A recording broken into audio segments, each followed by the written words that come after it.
मनसेचे वैभव खेडेकर हे मनसेला जय महाराष्ट्र करत भाजपत प्रवेश करणार आहेत। गेल्या काही दिवसांपासून वैभव खेडेकर भाजपच्या वाटेवर असल्याच्या चर्चा सुरू होत्या।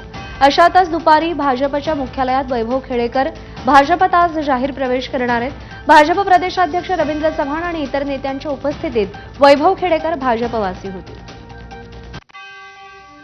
कोकणामध्ये महायुतीतच अंतर्गत चढाओढ सुरू असल्याचं चित्र दिसतंय। रत्नागिरी जिल्ह्यामध्ये महायुतीत शिवसेना विरुद्ध भाजप असा संघर्ष पेटलाय। नितेश राणे विरुद्ध उदय सामंत असा वाद निर्माण झाल्याचं दिसतंय। गेल्या काही दिवसात रत्नागिरीमध्ये भाजपत मोठ्या प्रमाणात इन्कमिंग सुरू आहे। याची सुरुवात झाली चिपळूणमधून।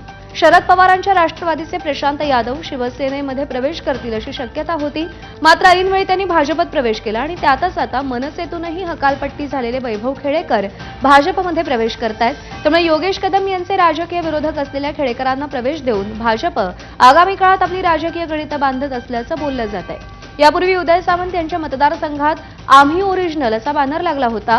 त्यात उदय सामंत पालकमंत्री असलेल्या रत्नागिरी जिल्ह्यामध्ये एकामागून एक भाजपमध्ये होत असलेले पक्षप्रवेश पाहता एकनाथ शिंदे यांची शिवसेना आणि पर्यायानं उदय सामंत यांना आव्हान भाजप देत असल्याचं बोललं जात आहे।